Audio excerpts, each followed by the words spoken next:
Today I'm unboxing the RDK X5 from D-Robotics. This is not just another single board computer. The real reason I'm interested in it is Edge AI, robotics, embedded Linux, GPIO control, camera projects later, and even local AI development experiments, like running small coding models on the board. The reason this board is interesting is that it is designed for intelligent robotics and edge AI development. Officially, the RDK X5 has an 8-core ARM A55 processor and 10 TOPS of edge inference performance. So the important question is not only what ports it supports. The better question is what real engineering systems can we build with it, and we are going to unbox it and talk a little bit about the board itself in this video.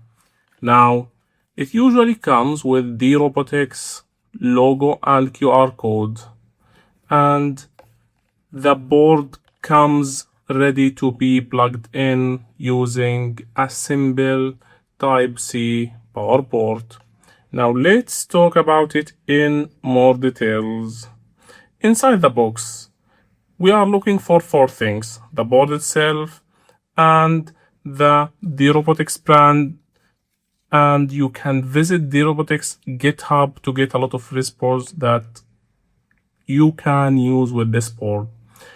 Now, the first impression, the board looks like Raspberry Pi, if you know Raspberry Pi. So it's basically a small computer, and here the layout matters because it tells you the target use case. We have camera and AI on one side, and on the other side we have the network, display, debugging, and actual development. So let's talk about the power interface. Now, this USB Type-C port, as you can see, we have 2 of them here. These can be used for power input, and one of them can be used for connecting an external display. Now, the official documentation says the board requires a 5-volt, 5-amp power adapter, so I would not power this from a random laptop USB port. Underpowered boards can reboot, crash, or behave like the software is broken when the real problem is power. So make sure when you are hooking up your power Type-C to get one that at least provide 5 amps. So the next is the development and debugging axis. This is important because when you look at the board from the top, you can see that it has a lot of items. Here we have the GPIO, and here we have the Ethernet port. We also have 4 USB ports that you can use for different things. And here we have an SD card, which is basically the storage. And in here we have this socket for connecting the camera shield. And the GPIO pins are labeled here. You can take a closer look at the labels. Other than that, we have Ethernet for getting the full speed of your network. And we also have Cam 1 and Cam 2. You can see these 2 sockets. They have Cam 1, Cam 2, so you can connect up to 2 cameras to them. And we have the UART interface, which is basically the old USB port. In addition to that, we have USB 2, which is this one, and this one is for power. We also have an audio socket and an HDMI. I like the HDMI because it comes running out of the box in case you couldn't use the USB. Now, we also have an LCD display. That socket is not for the camera. They have it here for the camera. It looks exactly like the other socket. So this socket is used for LCD display, and we have 4 screws that we can use to attach the board to a box, and we already have RDK X5 case that I'm going to use. In the middle, we have the processor, and we also have a Wi-Fi card here. It's a very small Wi-Fi card. So it comes with Wi-Fi support out of the box. And we have also CAN bus protocol on the top here beside the GPIO here in the top.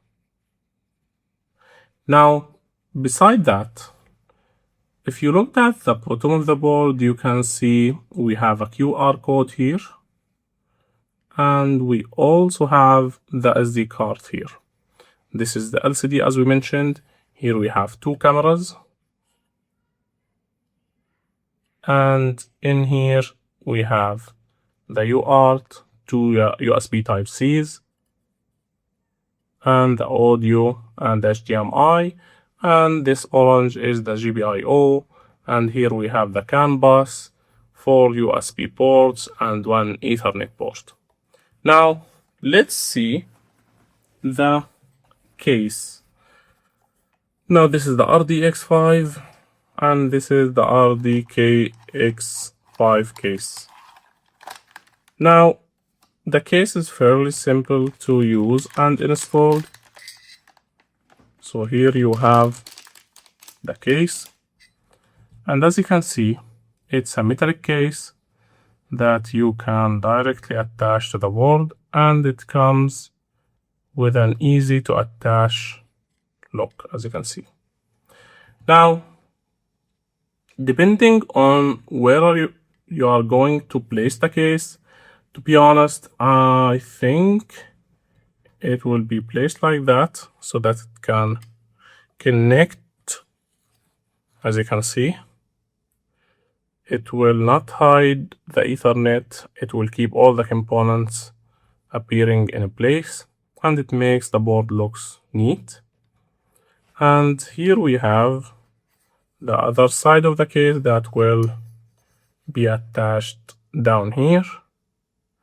Now to be attached this way, because it needs to leave a room for the SD card in here. So let's connect it. We have 4 screws, and we also have a band.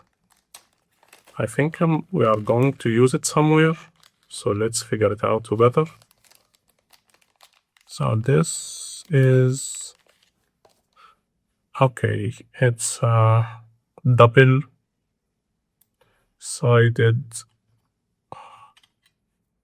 Yeah, I'm gonna attach it here, I guess. So let's connect it together. I guess it's to help keep the processor cool, to cool down the processor. So we are going to remove the other side as well. And it will come above the processor. So let's attach this again. And now we can simply start connecting the items. I think we'll connect them from here.